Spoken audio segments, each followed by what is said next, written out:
ada satu proses hukum yang bisa mengurangi hukuman terhadap pidana mati itu, dia bisa dihukum seumur hidup, dan bisa juga nanti akan memperoleh keringanan lagi, bisa dihukum penjara dalam waktu tertentu. Kalau appreciate kepada Sambo yang dihukum mati, pada sebaliknya, yang begitu dia Eliezer itu dihukum 1,5 tahun, itu tanda tanya besar ya. Ya tanda tanya sama-sama melakukan kejahatan, dia kok ringan banget begitu kira-kira ya.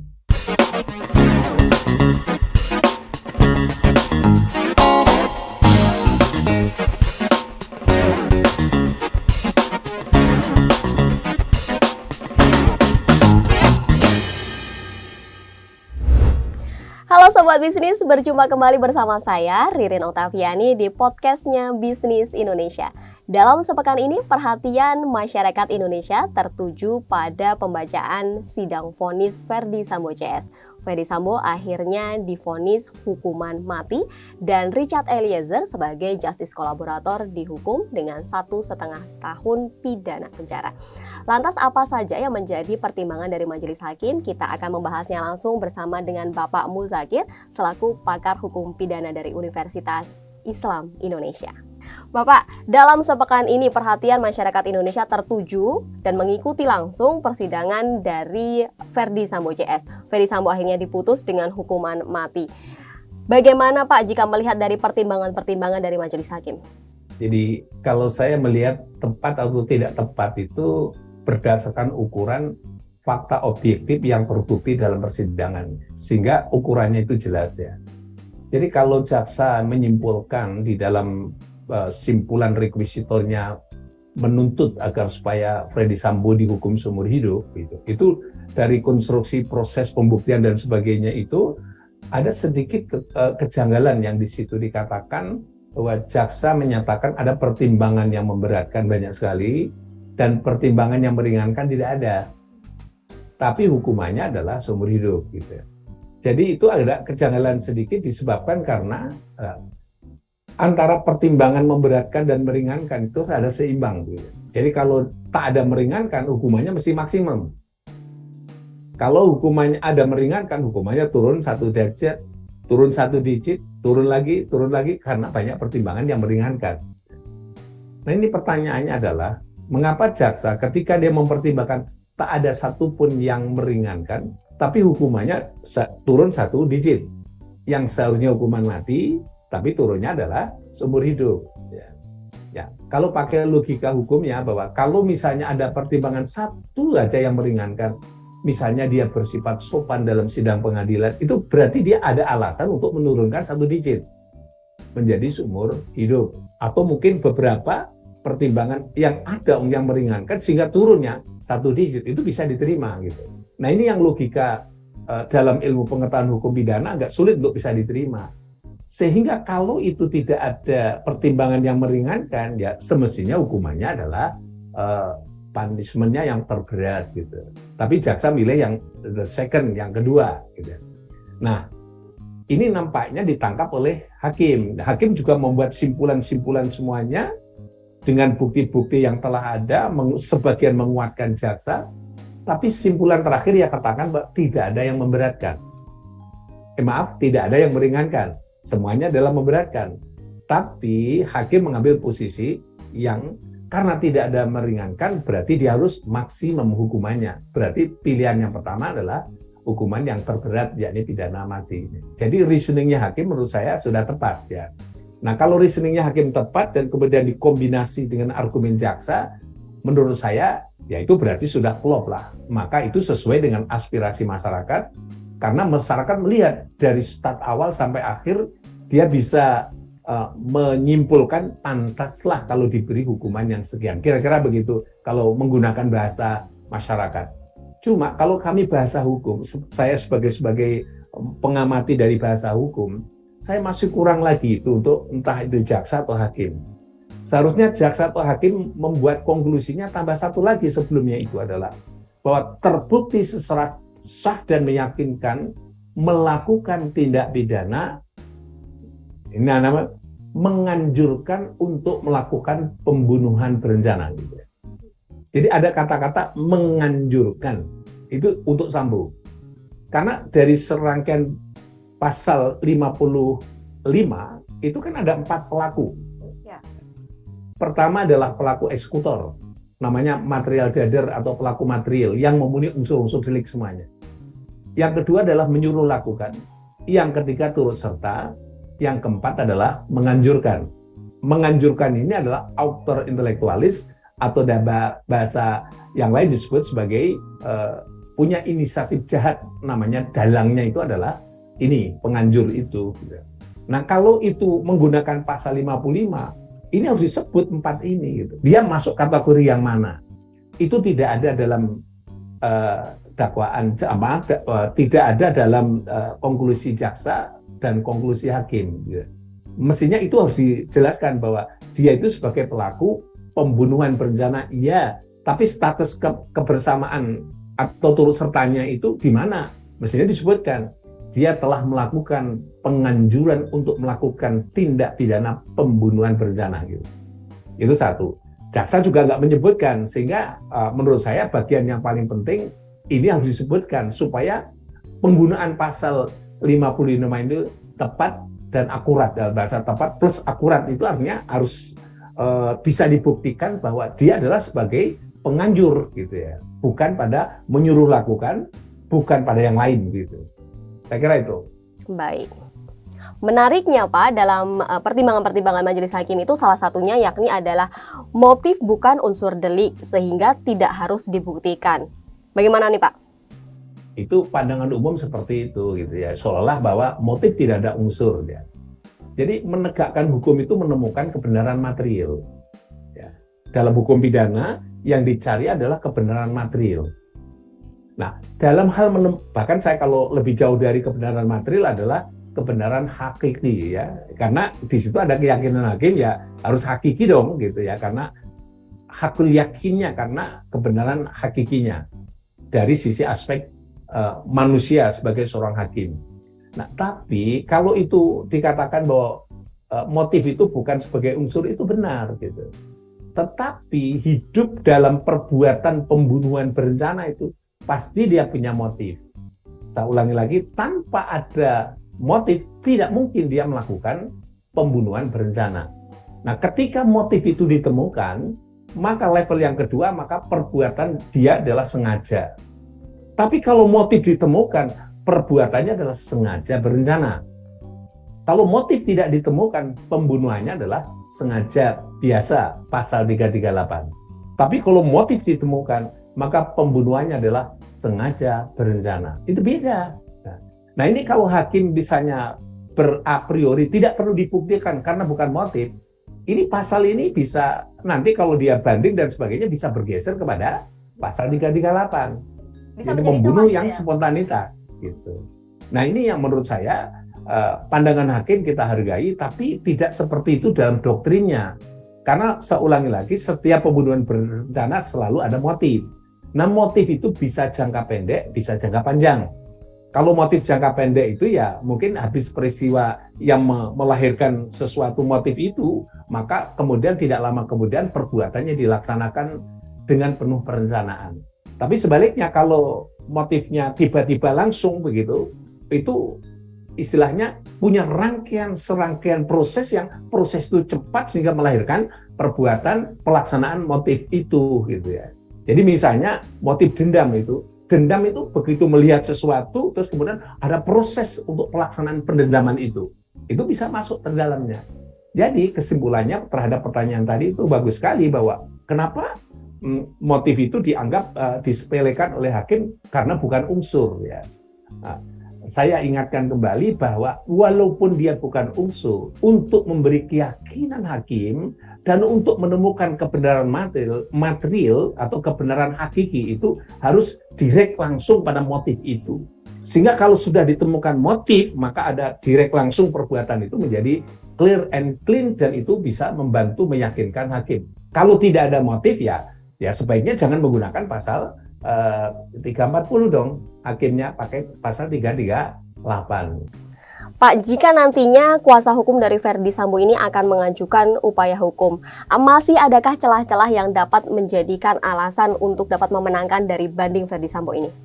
Ya, saya ingin sampaikan begini ya. Kalau lihat bukti-bukti yang dipertimbangkan oleh hakim dan juga jaksa, ya, dan saya bukti-bukti yang diajukan oleh pihak penasihat hukum dan dari terdakwa Sambo sendiri, agak sulit tuh bisa lepas dari dakwaannya itu, ya. Entah nanti pembunuhan berencana atau pembunuhan biasa.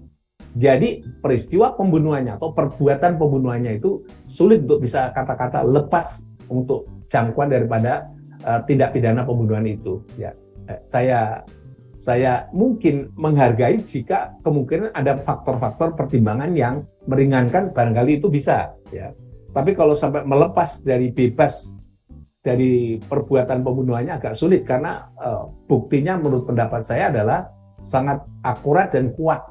Dengan bukti-bukti ilmiah yang menurut saya dukungan bukti ilmiah yang kuat sekali, mungkin sulit akan lepas dari itu. Mungkin kalau toh dia banding akan mengajukan faktor-faktor yang meringankan bagi terdakwa. Mungkin. Apa yang faktor yang meringankan? Saya kira cukup banyak buat mereka untuk menghimpun sesuatu yang meringankan. Dari mana kita bisa mencarinya? Cukup aja dalam pembuktian yang ragu-ragu, meragukan, masih diragukan, itu dipakai untuk faktor yang meringankan. Itu bisa dilakukan seperti itu. Atau mungkin hal-hal yang memang belum dipertimbangkan bisa disampaikan. Itu sebagai faktor-faktor yang meringankan. Mungkin tidak dengan kasusnya, tapi dengan sesuatu hal yang ada pada diri terdakwa mungkin bisa meringankan. Pendek kata, itulah yang mungkin dipakai kalau dia mengajukan. Dengan putusan hukuman mati yang diterima oleh Ferdy Sambo ini, kemudian banyak juga yang memperbincangkan terkait dengan KUHP terbaru, Pak. Khususnya adalah di pasal 100.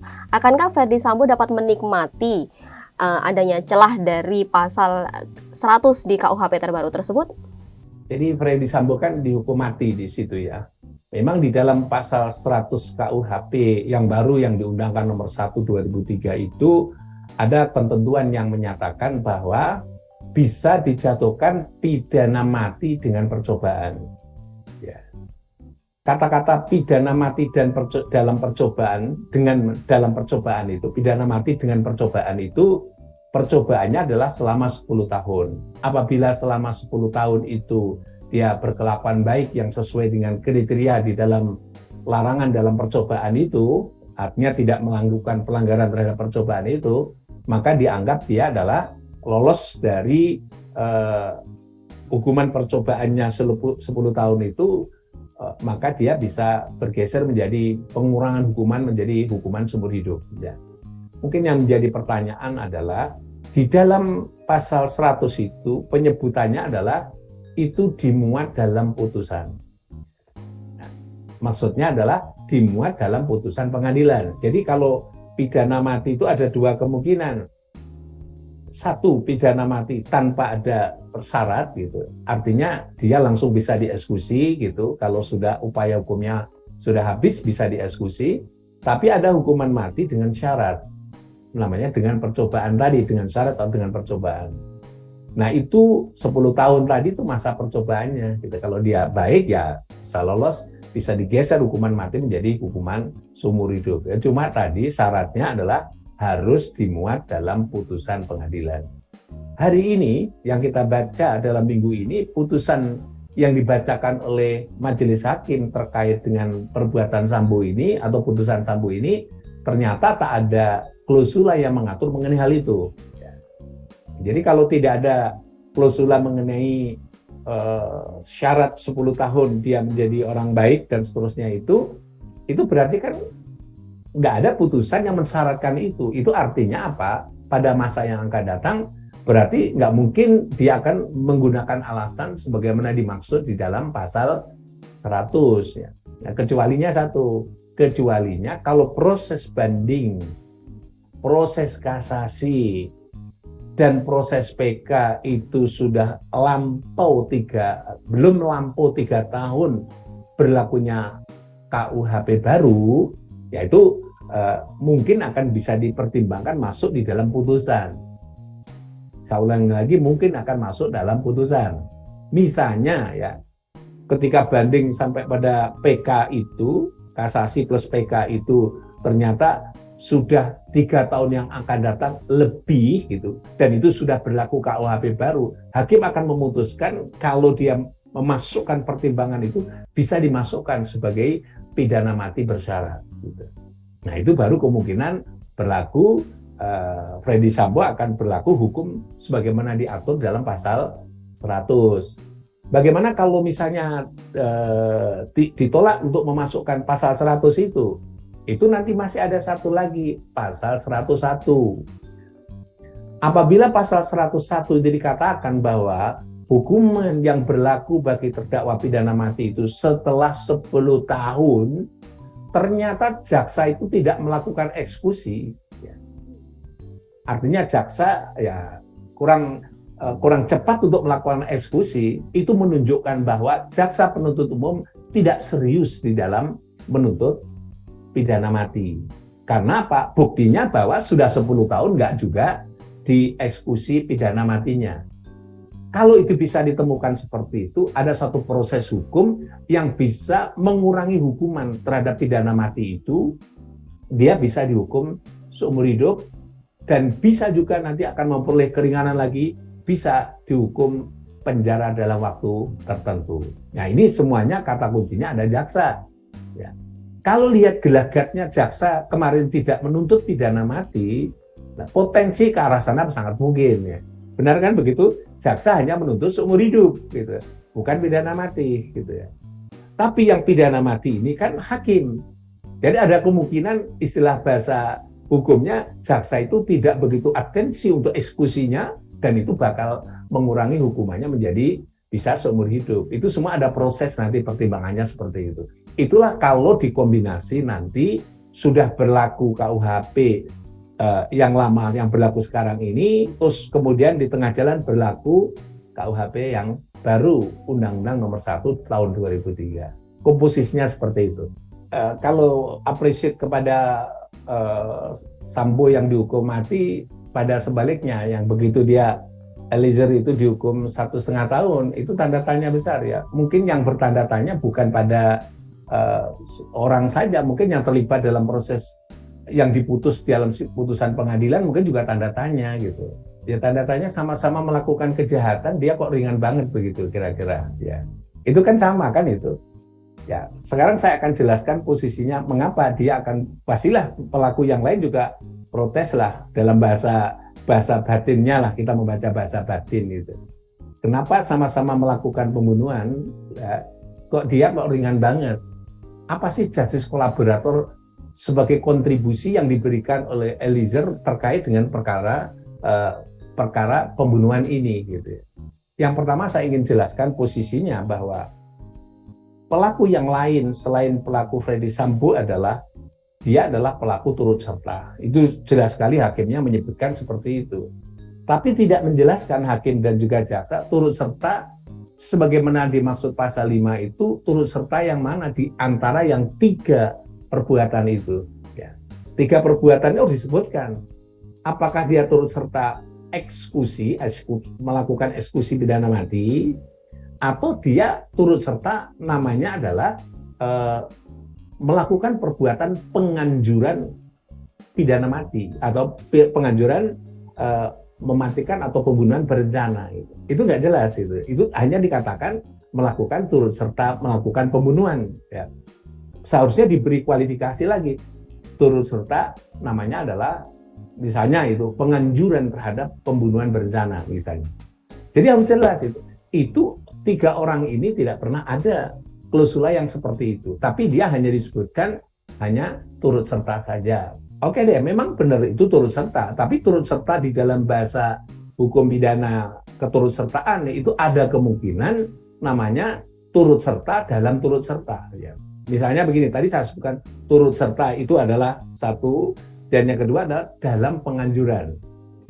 Atau melakukan penganjuran secara bersama-sama, itu namanya turut serta penganjuran gitu. Jadi harus jelas dong, karena ini ada 2 pelaku penganjur dan pelaku eksekutor, ya mestinya turut sertanya ada di mana. Kalau hanya turut serta saja pembunuhan, itu bisa turut serta dalam eksekusi, turut serta dalam penganjuran. Ya. Jadi ini 2 hal yang berbeda. sebut saja menafsirkan sendiri saya terkait dengan putusan itu lebih dekat bahwa dia adalah turut serta dalam penganjuran. Itu artinya turut serta dalam penganjuran, kelompok pelakunya adalah lebih dekat pada kelompok Freddy Sambo. Oleh karena itu wajarlah jika Ibu Putri yang diduga oleh hakim atau dibuktikan oleh hakim dia keterlibatannya dengan Freddy Sambo agak dekat, maka dikombinasikan dekat juga hukumannya gitu. Dari pidana mati seumur hidup atau maaf seumur hidup masuklah ke 20 tahun penjara. Jadi kan agak dekat sedikit. Nah, terkait dengan dua orang yang lain ini agak jauh ya, tapi itu dalam istilah bahasanya hukuman itu maksimum terberat di dalam KUHP itu adalah 15 tahun. Ya. Jadi yang satu diambilnya maksimum terberat 15 tahun, yang satunya 2 tahun di bawahnya. Jadi itu menggambarkan bahwa apa yang dilakukan oleh para terdakwa 3 orang ini lebih dekat pada dia turut serta penganjuran. Jadi saya kira asumsi yang dibangun berdasarkan putusan, kami menangkap legal reasoningnya dan kami mencoba memberi kualifikasinya, gambarannya seperti itu. Nah pertanyaannya adalah sekarang Eliezer. Eliezer ini adalah secara bukti-bukti yang terbukti dalam persidangan dan juga sudah dikemukakan oleh jaksa dan juga oleh hakim, dia terbukti melakukan pembunuhan berencana. Artinya dia kualifikasinya adalah eksekutor atau material dader, pelaku material yang memenuhi semua unsur delik, yakni merampas nyawa orang lain, ya, yang menimbulkan akibat kematian itu.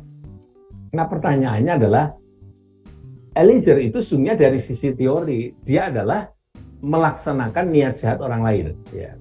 Tapi dalam hal melaksanakan niat jahat itu yang bersangkutan itu mau melakukannya. Bukan karena perintah memaksa, bukan, karena dia mau gitu ya. Kalau dalam penganjuran itu seperti itu gitu ya. Maka tadi saya sebutkan ini penganjuran atau menyuruh lakukan. Kalau menyuruh lakukan dia tidak kena. Cuma kalau dimasukkan menyuruh lakukan, Eliezer ini tidak kena karena dia adalah orang yang disuruh. Dalam bahasa hukum orang yang disuruh itu tidak bisa dipidana.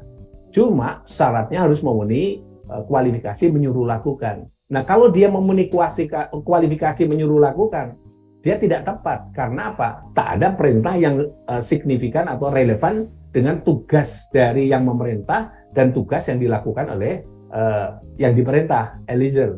Nggak ada hubungannya. Sehingga kalau nggak ada hubungannya, nggak masuk ke kualifikasi menyuruh lakukan. Ya. Atas dasar pertimbangan tersebut, berarti dia adalah sebagai melakukan eksekutor dipadukan dengan pelaku tidak pidana menganjurkan. Jadi kalau menganjurkan itu dia tergerak untuk berbuat sesuatu itu karena ada menyetujui terhadap perbuatan itu. Ya, maka kalau nggak salah hakim juga menyimpulkan di situ, menyatakan dia setuju untuk bersedia untuk melakukan itu. Kalau itu benar berarti dia telah melakukan itu. Cuma yang jadi masalah dia sebenarnya posisinya ringan ya. Dalam posisi itu sudah ringan, tapi ada ringan yang kedua, ada permaafan dari keluarga korban. Yang ketiga adalah justice kolaborator. Ya, itulah akhirnya dihukum yang ringan gitu. Pertanyaannya, hukuman ringan itu parameternya apa? Ini yang menjadi perdebatan gitu. Kalau ringan itu parameternya adalah seharusnya dia adalah pasangannya nanti adalah Freddy Sambo. Kalau Freddy Sambo mati mestinya dia ya paling tidak mendekati mati, itu prinsip ringannya. Gitu. Kalau dia mati, paling tidak dia seumur hidup atau 20 tahun atau maksimum 15 tahun. Ya, itu komposisinya seperti itu. Itu ringan namanya. Cuma ringan itu kalau justice kolaborator menjadi berapa? Ini yang menjadi perdebatan menurut pendapat saya, itulah yang menjadi perdebatan dalam konteks akademiknya. Kalau dia ternyata berdasarkan uraian yang saya sampaikan tadi, Richard Eliezer itu adalah dia juga eksekutor. Kalau eksekutor itu artinya dalam posisi pembunuhan berencana dia adalah sebagai bagian yang perbuatan yang penting atau istilah bahasanya pelaku utama dalam kaitannya dengan eksekutor itu. Gitu. Nah pertanyaannya adalah kalau eksekutor sebagai pelaku utama dalam kasus perbuatan pembunuhan itu, apakah dia boleh menjadi justice kolaborator? Ini yang menjadi pertanyaan hukumnya. bukankah seorang saksi atau seorang terdakwa itu dituntut untuk mengakui secara jujur terhadap perbuatannya, sehingga dia dapat yang disebut sebagai memperoleh hukuman yang lebih ringan karena kejujurannya itu. Kalau dia digeser menjadi justice kolaborator, statusnya menjadi berbeda. Karena yang dikejar adalah status dia justice kolaborator yang agar supaya dihukum ringan, bukan karena kejujurannya.